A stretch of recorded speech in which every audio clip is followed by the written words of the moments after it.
welcome to Banking Transformed. I'm your host, Jim Maroos, owner and CEO of the Digital Banking Report and co-publisher of the Financial Brand.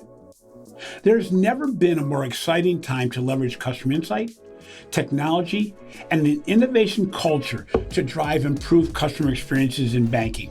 More importantly, how does one of the largest financial institutions in the world combine strategy and execution at a time of massive industry disruption?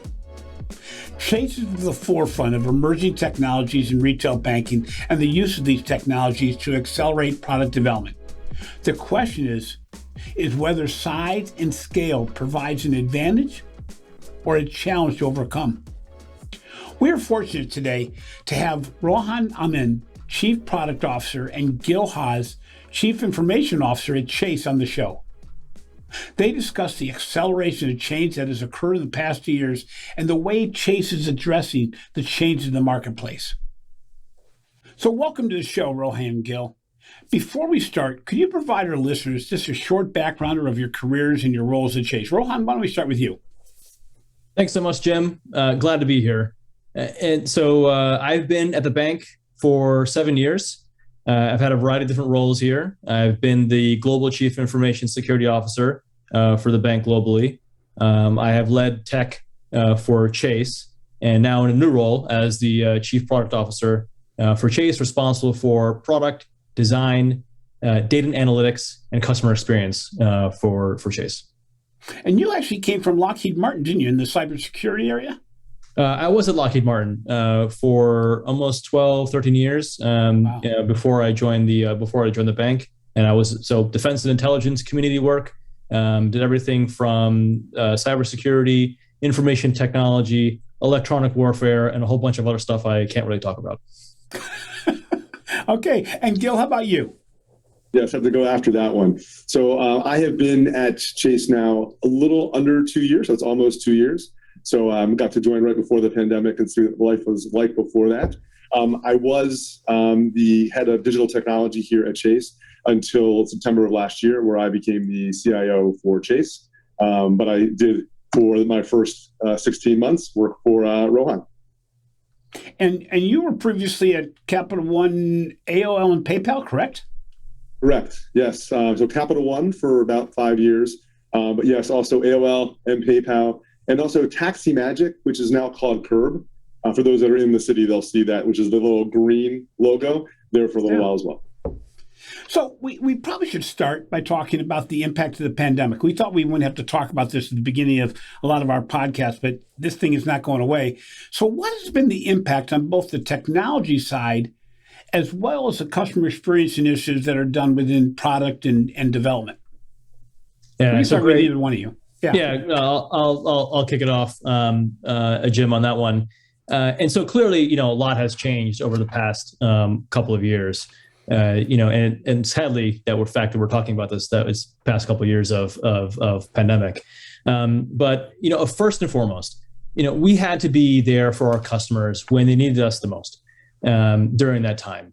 And so there was a lot that was going on. Everything from the PPP program to help small businesses, to making sure that customers were able to get their economic stimulus checks on time and effectively.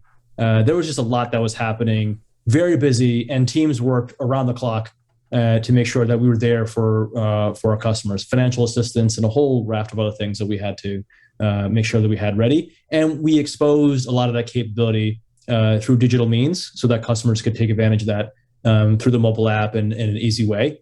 So that was sort of like front and center, what was happening over the past 2 years. What we've also noticed is that there's just been we were already on a digital, path and digitization of the bank. What we saw is just even further acceleration of that over the past couple of years.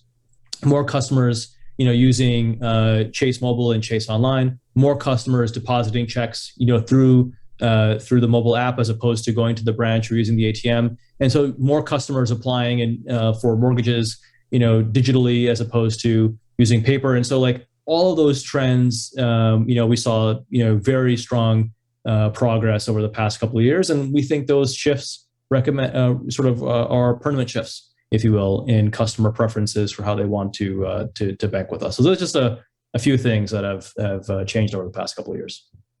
And Gil, how about from your perspective as far as the technology changes? Has there anything that, I mean, obviously we're speeding up the process of digital transformation, but what else has gone on at Chase?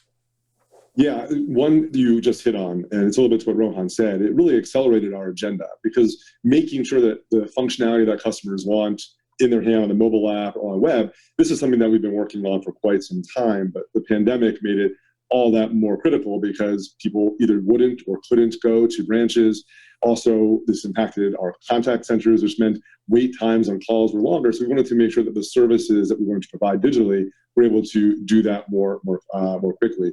What it did, though, is it really exposed a couple other things, too. The modernization work that we had been doing in the organization, which allowed us to release software more quickly, we had started doing that work well before the pandemic. But because of that, we were able to respond very quickly. For example, we mentioned the Paycheck Protection Program. We had to respond in days, not in weeks, not in months, to build software. And we could build, test, and deploy that to our customers immediately. And that meant that not only were we doing the right thing for our customers, but for our engineers, our product teams, et cetera, that was also exciting because we're in the business of building products, features, and services. And we want to see that actually happen. And we could get software out to our customers. And that was the other part that I thought, that, at least for me, took away that was really incredible, is money is really at the center of what makes the world work. And so our customers really depend on us, particularly during a pandemic. Because of that work, because of the shifts that Rohan talked about, we could be there. And if you think about a purpose-driven culture, people got a ton of energy out of doing this work, even though there were some late hours and weekends, et cetera, at times. But they got a ton of energy out of delivering for our customers because we were able to do really meaningful work for them. So sticking with you, Gil, Chase is a huge organization. Actually, I think you have a massive number of people that work for you. How do you work with other business units within Chase to make sure that the development of technology and the deployment of technology is uniform? Because I know there's silos. There's silos in every financial institution, and I'm sure it's no different in Chase. How do you work to make sure that the left hand's talking to the right hand and all the different areas of the bank? Yes, wonderful question. And it is a big team. It's my team alone in the 12,000 range. But if you think about product and tech and design and data, it's a rather large organization. One of the things that we did, and we started this again before pandemic, one of the things that we've done is we have aligned in an agile fashion. So as opposed to us being organized by business unit, we're organized around product and back. And why that matters is when you have, let's say, a feature such as you want to open an account. If every business unit has a team that's responsible for building that software, I have to coordinate across all of our business lines. And then you multiply that by the tech and the design and the product people that are sitting in those organizations. By organizing instead around one product, just one account opening, where you have one tech leader, one design leader, product, et cetera, now you have one place where you need to go. Now, of course, CEOs and other business leaders will have their perspective and opinion on what we want to build into that solution, but it makes it a lot easier for teams to prioritize the work, understand what the work is. It's a lot less frustrating for them to get things done. And those teams are also much closer to the customer, what we're trying to deliver, so they're able to make decisions much more quickly without having to escalate that and bring in the thousands of people that are the organization. So that's one way in which we work. That has made a huge difference. The other part of it too is, and I mentioned modernization already, how we have modernized the way we build our software. When we build software and it's done in a manual way where one person writes the software, another person then takes it and tests it, another person then goes and deploys it. It's a lot of coordination. And those people typically are on different teams.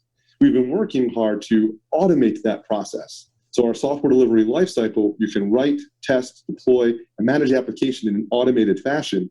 What that means for an engineer is they don't have to talk to many other people in the organization. They can work when needed in an autonomous fashion, and that's how they're able to move. And we're able to move at speed, even though we have a large group. So, Rohan, from your perspective, in very much close to the same question, how do you work with different areas of the bank to not only determine what the product development needs are, but the prioritization of how you build different products and services throughout the organization? Yeah, and so just to extend a little bit on what Gil was talking about, Chase is structured into roughly 100 product teams. And those product teams are organized, to Gil's point, not about our internal organization structure. They're organized around the customer value stream. The customer's journey is how we organize those teams. And so why that's really important is because those teams wake up every single day, and what they're focused on is improving a particular aspect of what the customer does in their interaction with us. An account opening team, a team focused on payments as an example. And so they own those customer journeys and they're thinking about them from front to back. And you've got product people, design people, technology people, and increasingly data and analytics people all working together on those, various 100 different areas that we have. The other thing that I think is really important, to this is design. A big part of what we're trying to do is to have a design-led organization. And so, to your question earlier, Jim, around how do we ensure there's some consistency and some uniformity to this, is always we have to anchor ourselves in what makes sense for the customer and then work our way back from there. And that is a big part of what our design team does. Understand what's happening from a customer research standpoint, understand what really motivates customers, how they feel, and then bring that to life in terms of the user experiences, the actual visuals that a customer will interact with, and how do we make sure that we're solving their problems and they're walking away with the right feeling as a result of their interaction with Chase. And that is a big part of the product development process. And so the inputs for all this stuff, a lot of it, honestly, Jim, as you can imagine, we pay attention to the competitive landscape. We pay attention to what's happening in each of our businesses. But a lot of it also is just coming straight from customers. And so we listen very clearly, to customer feedback. We embed that into our roadmaps. And the product teams that we have, the 100 product teams, they're empowered to actually understand their customer and determine the best roadmap to provide the greatest value, for those customers going forward. So that's a lot of where that input comes from. And then the prioritization piece, to your last question, that is those product teams making those decisions.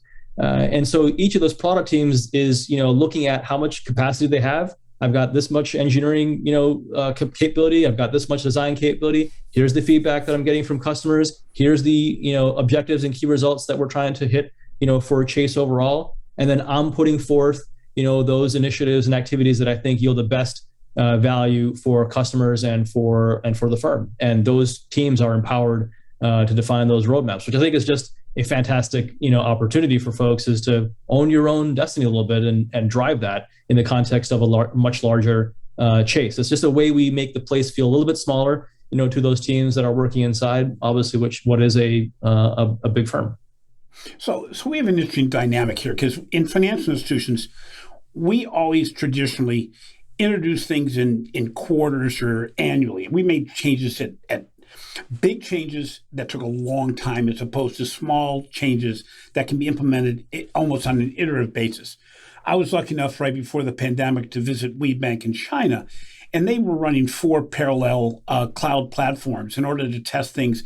And they went from product innovation, ideation to implementation in something around 14 days.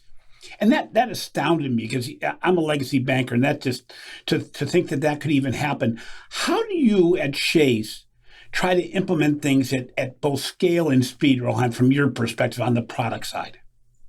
Yeah, that's a great question, Jim. And there's a few things that I think are really just, fantastic, which is, yes, to your point, we are moving away from sort of like this annual thing or the quarterly thing. And many of our teams these days, largely due to some of the things that Gill was talking about in terms of our focus on automation, our focus on the engineering process, and the focus on how we build quality software at pace and at scale. We have teams which are delivering, new feature and functionality sort of like when they can. Like, they're making new releases on a daily or weekly basis because they can. And so that is game changing for sure. But the way we go about doing that, the reason why we're able to do that, is not only some of the things that Gill was talking about in terms of engineering, automation, and the rest of it, but it is also because of a platform thinking that we have, which is, how do we make sure that we're building reusable components? How do we build platforms that can serve multiple purposes? And so, like, when it's time for us to launch PPP, which we had to do during the pandemic, we went from zero to billions of dollars of loans rather quickly because we had an existing platform that we're able to leverage, existing toolkits, existing capabilities. And so for us to be able to pivot and respond and then adjust, for the use case was very quick. And so platform thinking, software, reusable toolkits, frameworks, these are all the things that we use to make sure that we're able to deliver more quickly for our customers. And so some of the product teams that we have, some of those 100 teams, their job isn't necessarily the customer facing thing that the customer might see, but it's the platform enablement work that everybody else can leverage so that they are in fact faster. And so like that disciplined thinking is just a tool in the toolbox that we use to make sure that we're able to deliver at scale and at speed. So Gil, we've gone around the curve a little bit on talking about back office automation and transformation of the technology side.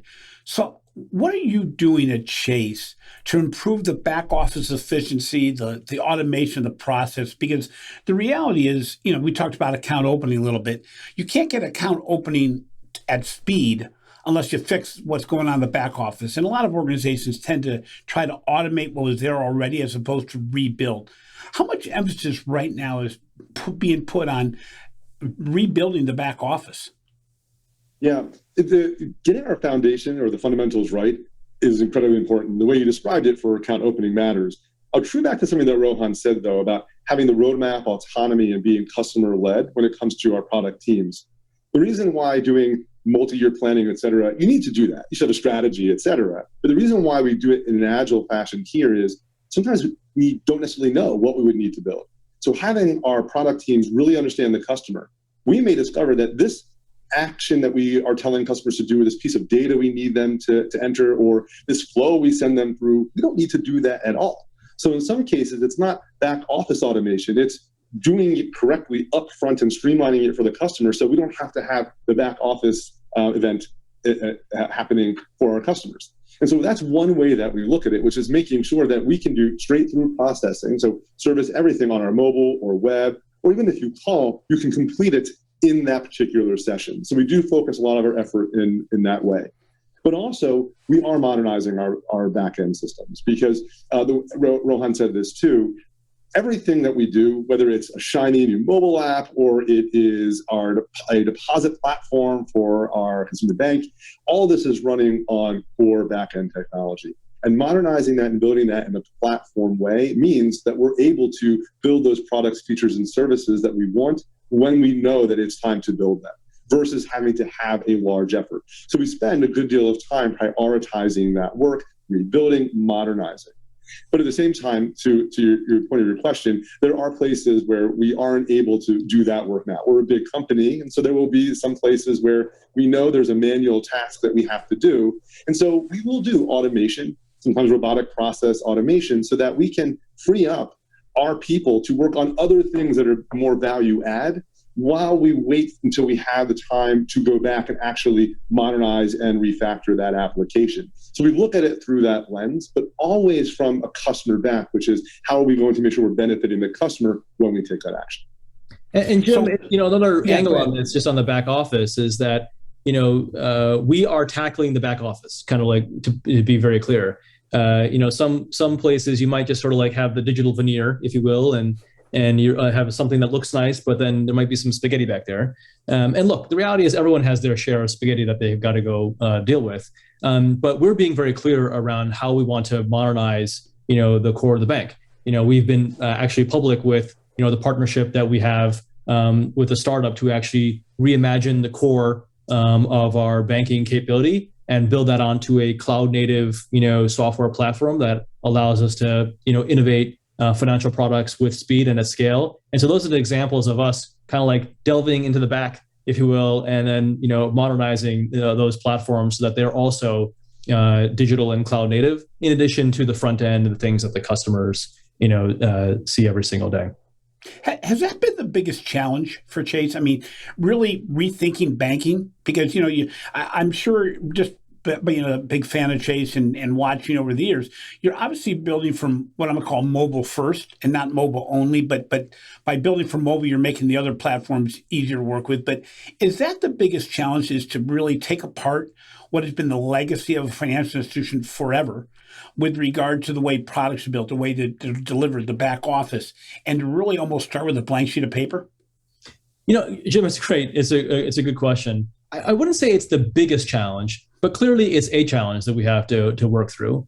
You're talking about, you're spot on. You're talking about years of things that have been built, over a period of time. And we are super committed, to how we modernize that plant and how it's able to be a platform that we're able to innovate on and build new products and services more rapidly. But as you can imagine, it's a multi-year journey. But that's actually one of the reasons why I just love working here, which is that the intellectual challenge of being able to take a storied institution such as ours, and it's going through an incredible journey with regards to modernization, an incredible transformation of how we bring new product to market for customers, and being part of that journey at the scale that we have with 58 million customers on the platform, active digital customers on the platform. Like, where else do you go to have that kind of impact, on people in a very personal way, like their money? And so, yes, there's a lot of work to do. There's a lot of, heritage here. But that to me is also, I treat that as sort of like a great intellectual challenge and a great opportunity as well for people's personal growth and development. So, Rohan, sticking with you for a second here, we talk about the legacy and the way that Chase has been built. You obviously are emphasizing the digital delivery, but you're still building branches. And probably of all the big banks in the country, you're probably building more branches or putting as much emphasis on the physical structures as any financial institution. How do you balance the physical and digital at Chase from the product delivery perspective? Yeah, really good question. And, we get this often. And obviously we've been out there talking about, it's not a or thing, it's an and thing. And so, we believe very strongly both in the power of digital and the power of the branch. And in fact, what we see is that, many of our customers leverage both channels. They actually leverage other channels as well, including our contact center and everything else. And so they are multi-channel. So the opportunity for us is a few things. One is to continue to focus on customer centricity, which is absolutely what we're focused on, and how Gill and I lay out our philosophy for how we build experiences, for customers. So regardless of which channel you interact with, you have a consistent set of experiences that are being provided through there. But the other thing is that the changing nature of the branch, which I think is really important to keep in mind, which is, if you sort of look, even if you take the pandemic as sort of a shorter timeline, the amount of transactions which have moved from the teller line or the ATM into things like the mobile app for something like quick deposit and the ability to deposit a check has been significant over the pandemic. And so, and what that means is actually the story around the branches is less about being a place to execute transactions and really more a place to go for advice. And this is what the branches are providing a significant amount of value, is that customers want to be able to talk to people, want to be able to talk to a human being about something that's very important to them, getting their advice on how should I plan? How should I budget? How do I achieve my goals? How do I build wealth? How do I save? Like, these are important conversations that are best, frankly, had with a human being in front of you. And so that's the changing nature of things, and the power of being able to have the digital tools, but then to be able to have that same conversation with somebody who can guide you along the way is what the branch is turning into. And I think that's just a very powerful combination. So, Gil, I'm going to do a little pivot here and ask you a little bit about the technology background that you have at Chase and the way it's being implemented. How do you determine, when you have a challenge that you're trying to address, how do you determine if a certain technology is going to be a built out of a certain technology internally as opposed to contracting out to a solution provider? Yeah, no, it's a wonderful question because we're focused primarily on making sure that we're building products that are solving our customers' pain points. Now, there are going to be solutions in the market that solve a problem already that are commoditized. For example, we are in both the private and public cloud, and there's a reason for that. We use technology that's been solved by others so that we can have our engineers, our product teams working on what solves that unmet need for a customer versus building something that already exists in the market. But as you can imagine, we also work with a variety of third parties and fintechs all the time. And so it's going to be in various ways depending on the particular situation that we have. And there will be cases where we recognize that something that we want to build is going to be more IP based, and we would like to make sure that we are building that and that we have that wherewithal to control it. Or if it's data and we're protecting that for our customers, we may make decisions on it being something that is internal versus being external. But we look at that each time we are building something to make sure that we're making the right choices as we decide whether it's a build or it's a buy or it's a partner, et cetera. So, yeah, we're going to dig down a little bit more into this. And how do you determine whether you're going to go the partnership route with an external provider or if you're going to purchase the technologies from the fintech firms? Because obviously there's been a lot of change in the space in the last 12 and certainly in the 24 months since the pandemic started. But how do you determine the chase? What are the decision points, and how do you approach determining if it's better for a partnership perspective or better to purchase the technology? Yeah, I love the question because we do all of the above, right? So it's one of these things where because we are constantly in the market, we do all of those things. So we will partner. We will sometimes also make a strategic investment. We can build our own solution, or we will even outright acquire companies. And it does depend on the situation. So there isn't this one rubric that I can say, here, this is what we can give. What I can tell you is that the roadmap that we have for our customers hasn't really changed. We are moving to make the features, products that we want to offer available where a customer is at any time. A lot of that work does require us to think about things like taking advantage of the cloud, reimagining how we build our software, but also really starting to embrace even more machine learning and artificial intelligence. Why I say that is when we are looking at how we're going to solve a particular problem, let's pick on something like machine learning, there may be some solutions in the market that make more sense for us to use because it's more mature, et cetera, than for us to go and actually build ourselves. But it's a dynamic situation because the industry is constantly changing. So we will find that there may be a technology today that is mature, and then we surpass that over time, and vice versa.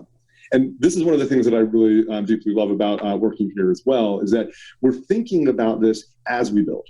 So when we're building our products, we're building them in a modern cloud-native way. We're focused on building them in what we call microservices, industry standard term.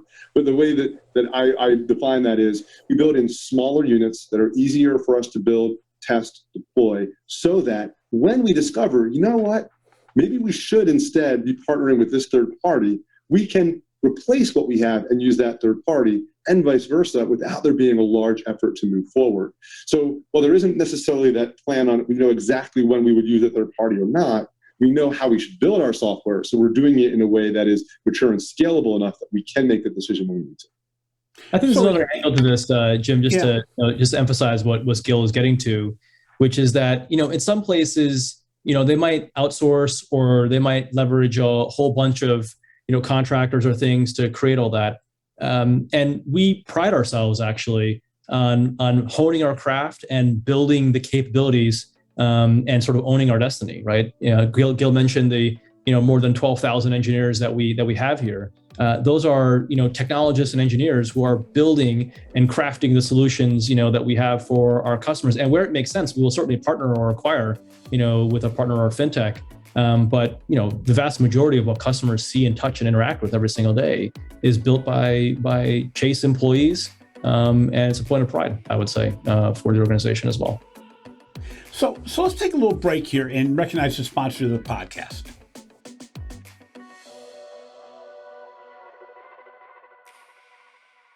This show is sponsored by FIS. Have you ever felt frustrated in checking out online or making a payment over the phone? The go-kart team at FIS Impact Lab certainly was, and that's why they created a better payment experience. Go-kart recognizes your email and lets you pay quickly anywhere with no passwords and no long forms. You can pay faster for anything, even things you wouldn't expect like healthcare, professional services, and more. GoCard also goes beyond online checkout and allows you to pay easily by email, text, and even with QR codes. If you sell products or services online or in store, find out how you can use GoCard to simplify payments and increase your sales at gocardpay.com/podcast. FIS, advancing the way the world pays, banks, and invests. Welcome back. I'm joined today by Rohan Amin, Chief Product Officer, and Gill Haus, Chief Information Officer at Chase. We have been discussing the digital transformation journey at Chase and the importance of technology as a competitive weapon for the future and for the development of new products.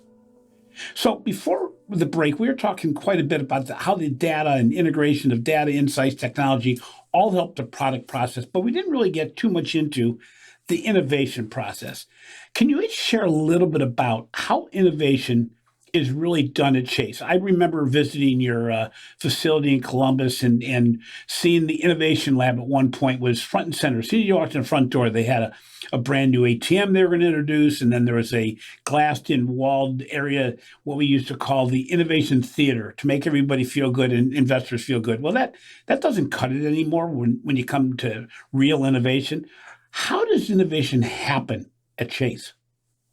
Yeah, it's great, Jim, and thanks for the commentary about the innovation labs and all of that. Obviously, this is a very important topic for us. So first, what I would say is that going back to the 100 product teams that I was talking about earlier, and the teams that are sort of dedicated around those customer experiences and paying attention to the customer feedback and evolving and iterating, their particular solution. Innovation is their responsibility, and so we find that the best, examples of innovation come from people who know the space really well. They see all the problems and they see all the opportunities, and it is their responsibility to make sure that they are innovating and providing new ways to solve those problems or breakout ideas to solve a particular pain point that we have for customers. And so we certainly embed that into every single one of the teams that we have. But then, for all of the buzzword tech that you see out there, what's happening with AR, augmented reality and virtual reality and blockchain and crypto and, everything else that's going on. We have, dedicated teams that are sort of researching those topics, experimenting with things, trying out different concepts, and then we'll take those learnings and then figure out the right ways, to put them into our product teams. I think one other point I want to make about innovation is that to me, and what we talk about, with the organization, is that innovation doesn't necessarily always have to be some brand new big idea. That innovation is also, simplification is innovation. Small changes in the customer experience can have outsized impacts and benefits to the customer, and we view that as innovation as well. Process efficiencies as innovation. And so we don't have a narrow view of it in terms of like brand new big idea. People usually think of those traditional buzzwords that are out there that are getting all the attention, but there's lots of innovation that's happening. That's simplification, efficiency, improvements in the customer experience. And we put all of that under the banner of innovation, and our teams are all working on that every single day. And that's interesting because, account opening is account opening, but the way you open an Apple Card in 4 steps is a whole lot different than the way you open a checking account at most financial institutions take 15 minutes. That is not innovation. It's a continuous iteration to make the process easier for the consumer. I'm sorry, Gil, you were going to say something too, I believe. And it definitely doesn't take 15 minutes to open an account with us, Jim, just to be clear. So there we go. Much faster. We're faster than that, for sure. I was going to add on to what Rohan said. I think it's spot on about innovation. A lot of times people do think about that, which is, are you an innovative company? Can I see your mobile app? And what new features do you have in it? Now, we do have great innovative features inside of our mobile app. But also when you think about the 12,000 engineers that we have, because of the way we're organized, we are empowering our engineers to improve the way they build software. So when an engineer on a team makes it so that when they build their software, it takes 15 minutes less time. Not everybody runs around talking about this, but when you have 300 engineers that use that, you can do the math. Those sorts of things are innovations as well. And when we find other ways to take advantage of technologies that may not be those buzzwords, those things have a meaningful impact on our engineering teams. But what you don't see is because we then find ways of doing things more efficiently, a little bit to the process point that Rohan said. Now, when it comes to let's build that great feature within the mobile app, et cetera, we have more capacity to put toward it. And it's a lot less work for those teams to do when they want to make it happen. And so we look at it through that lens as well. Now, do you have KPIs around innovation that may impact employees throughout the organization? I mean, is that part of the overall KPI format at Chase is around innovation? Yeah, so the way, a couple things. So we use objectives and key results, for all of our product teams. What are the outcomes that the product teams are trying to achieve? And then, the teams talk about how their roadmaps and what they're doing drive to those outcomes. And those outcomes could be things like, user growth, user adoption, the typical types of things you'd expect to see from an objectives and key results standpoint. The other thing we do, which might be a bit closer to what you're getting at, is that when we look at the money that we spend each of the particular product areas, we look at the how much money is being spent in a particular area, focused on near-term activities and longer-term activities, which might be more of the innovation sort of R&D arena. And so we look for sort of a balanced set of investments that are being made by each of our teams to make sure they're not only focused on the things that are front and center here and now, the stuff that will benefit the customer in the next 12 months or so, but also things that are a little bit further downstream that take a little bit of time to incubate. And so we want to see a balance on the teams in terms of how they invest their resources and their capacity. So that's kind of how we manage that aspect of your question, Jim. So Gill, the elephant in the room is even a firm such as Chase is being impacted by the competitors in the marketplace that are both fintech, big tech, and I'll even call them the big fintechs out there in the marketplace. How does Chase address what's going on in the marketplace? And I know you have the capability of throwing money against everything, but the reality is that's not feasible.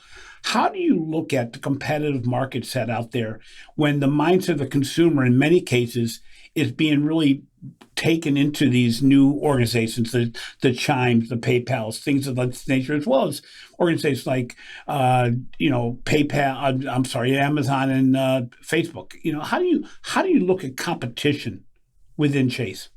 Yeah, but we do have a wide lens to look and understand what's happening in the industry. We do have, as Rohan mentioned, 58 million active and growing digital customers. And so we do have a large base of customers that use us and trust us every single day. The way that we think about this is a lot of, I feel like I'm dropping Agile and like the organization a bunch, but I actually think it's just so fundamental to really being able to move, which is, as opposed to us having, again, multiple lines of business that are trying to figure out how you provide a solution, which tends to be a bit fragmented, we have a product team, product leader, design leader, tech leader, et cetera, that is myopically focused on making that product better so they understand the customer challenges and needs so they can obsess over that customer experience. What a lot of startups do and a lot of other companies is they also myopically focus on solving that customer problem. And so by us organizing this way, that doesn't mean to imply that we're myopic in general, but I mean for this particular case, these teams are looking at how do we make that experience equal or better to those competitors. What's exciting about that is when we get it right, and we do often, immediately millions upon millions of customers have this opportunity and can use the feature versus a startup that would have to gain traction.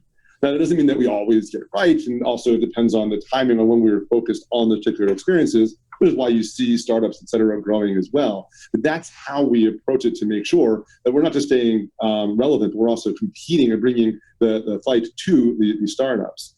I think the other part of this too is that there is a brand that we bring on. We are here, we have been here, we offer a variety of services, not just for one particular function, but as you grow your financial life, you can, with a Chase, stay and adopt and add new functionality to your life, which is fantastic. And we use the data that we get from our customers to make sure that we are on our customer side. We can see the different activities you're doing. We can make recommendations to our customers, such as we see that you aren't saving. Would you like to auto save? So those sorts of features and functionality that we provide they are direct competitors in many cases, I think. Of course, I'm biased, but better than the competitors that are out there. And that's how we look to make sure that we are competing with that broad space of players in the field. And I think also a bit more on that is, if you look at the ingredients, right? Do you have a modernized platform that you're able to build on, rapidly? Check. We have that in many different cases, and that is continuing to expand, in our footprint. Do we have, are we organized in the right way to put the customers first and think about how the customer experiences their journey, and then make sure we have teams that are organized around that, and who, are focused on improving that customer experience? Check. We've got, teams which are organized, our product teams, our design teams, our engineering teams working hand in hand. And so those are some of the core ingredients that, we definitely feel we have. Here's two things, Jim, that I think are sort of differentiators, for us. One is the scale. We keep talking about the 58 million people who are on the platform, but for the moment we put a new feature out there, it's that many people who are able to see it. And so the impact that we have so quickly when we put new feature and functionality out on our mobile app is just tremendous. And so that scale is incredible. That is just a very exciting thing for someone in my job or in Gill's job to be able to, to do, is to be able to have that level of scale and impact. So the distribution power is just significant. The other thing, and Gill touched on it, is the data. We have an incredible amount of data of which we use to provide a better, more personalized experience for customers. You go into the app right now, you can get spending insights and trends that are specific to your financial path in terms of what you specifically are doing. And so we're able to take all of that data and provide just a much more powerful and personalized experience for customers. And we are just at the beginning of that. And there's a lot more coming on that front. So I think data and scale are two big things that other people don't necessarily have. And the other ingredients, strong design, strong modern platforms, less legacy, increasingly that's us too. And so, we've got a lot to be happy with. It was interesting, Rohan. You cut me off before you cut me off in my thought process as I was saying, okay, yes, you have this, yes, you can do this, but as an industry, we've been caught in this whole dynamic of great reports, poor deployment of insights. And, you talked about it early in the podcast around, we have the ability to go beyond security and go beyond risk with regard to AI and machine learning. Most financial institutions aren't even scratching the surface there. In fact, it's the part that frustrates me the most as a legacy retail banker to say, we have the capability to make the consumer's life so much easier, but we don't. And so you addressed that a little bit, saying, this, we're scratching the surface, but that's an area of tremendous emphasis within Chase right now. Rohan, I'm gonna throw a curveball to you a little bit here. I'm gonna say, okay, so I'm gonna do some body snatching of you, and I want you to put you into a smallish, let's say a community bank, or I'm gonna put you into a mid-sized regional bank. One has obviously more financial wherewithal, some legacy leadership. The other one is probably a lot easier from the standpoint of layers, and probably more, I'm going to assume, more agile. If you had to be taken out of Chase, and I gave you the choice of those two size organizations, which one do you think today provides you a greater opportunity to make a difference in the marketplace? It's a great question, Jim. What I would say is, and obviously a little bit tricky question to answer, but what I would say above all else, regardless of sort of the size of the place and the layers and all that sort of thing, is one, are they prepared? Is the team, is the company, is the firm prepared, culturally and mentally to make the changes that are required, to operate in this world where you have to be nimble, you have to be agile. And I always tell people, no one had in their plans at the end of 2019 that there was going to be a global pandemic in 2020. And so were you able to pivot and respond very quickly? And that is, a lot of it is culture and mindset, and a leadership team that needs to know that, part of this journey of empowering your product teams is less about you controlling everything centrally, and more about establishing the outcomes and guiding everyone to that. And that, to me, is the biggest cultural element here above everything else. like if you've got the buy-in around that strategy to actually run Chase the way that we do in a product driven way with product teams and design teams and engineering teams working together, that's a major change in terms of how you rewire the place, how you do planning, how you do strategy, how you do finances, how do you do budgeting, all these things. But if people are committed to the outcome of disrupting themselves, committed to the outcome of empowering teams, breaking down the organization into smaller components that can kind of run a little bit more autonomously, the rest of it all will come together. And so great. I'll pick the place that has that mindset and culture over anything else, which is what we have here. I love the answer. As my team, production team knows, culture trumps all. The reality is it doesn't matter how much money you have. It doesn't matter how big you are. Size doesn't really matter, especially in a world where you can buy components anywhere from a third party.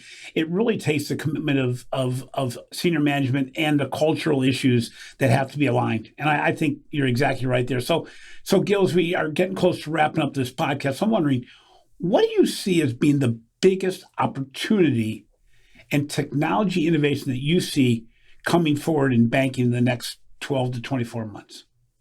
Yeah, no, the biggest one. I want the answer that people typically would give is going to be something I think along the lines of machine learning and AI and data and cloud, et cetera. And all of these technologies are incredibly important. Like, don't get me wrong. We need to make sure that we are investing in those technologies.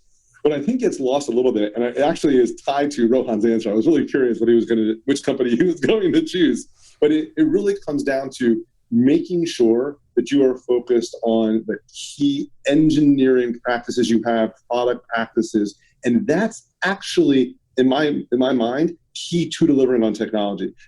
For example, there's a lot of companies that will say we're going to be investing heavily in AI and crypto, et cetera. And they'll buy MacBooks for their engineers, and they have really great stickers and hoodies, et cetera. They'll have an open floor plan with a foosball table. But they aren't going to make the changes that make it so they can actually take advantage of all of those wonderful technologies. The real changes you have to make, and by the way, you should still do the MacBooks and the hoodies and things, because everyone loves hoodies and stickers. But you need to change the way that you hire, the way that you fire, the way you build, test, deploy, manage your application, and also the way that you organize around your product. If you can't do that, you won't be able to compete. And so when you ask the question, like, what is the technology change? There are going to be companies that get it and do that. But it's really hard to do, which is something that we have done, which is a testament just to the leadership here and the culture. That's what's going to be the difference between everyone else and those companies that are successful. Is there anything more important than speed, Gill? I mean, really, when it gets down to it, with everything happening so fast, is there anything really? Isn't everything driven around certainly culture, but as far as speed, getting, the whole mindset within banking has certainly not been around speed traditionally, but is there much more important things than speed and simplicity right now? Speed is important when you have quality and security and predictability, all those things together. The reason why you hear Rohan and myself pushing on the modernization is when you modernize how you build your software, you can get the speed and the quality and the security, and that's when you're able to really move well. If you are delivering software that is not quality or not secure, you're only going to move quickly for a very small period of time, and then you won't be moving quickly anymore. So Rohan, to finish up the podcast, what trends do you see coming in the near term and midterm? We're not going to take any chance on long term because we already know that everything will be thrown out tomorrow when we open the paper, but what do you see as the major banking trends in the next 12 months? Yeah, so I think things that are out there, and I thought that you're focused on the near term versus sort of like these long term things, because honestly, there's so much changing, and the pace of change right now is frankly just incredible. But what I would say is first and foremost, customer experiences that customers love, and so great design, great experiences, make it easy for the customer to achieve their outcomes. You're going to, at least from us, you're going to continue to see constant evolution in the customer experience and improvements with regards to how customers interact and bank with us. The second thing, and actually Gill alluded to it earlier, is sort of an omni-channel experience.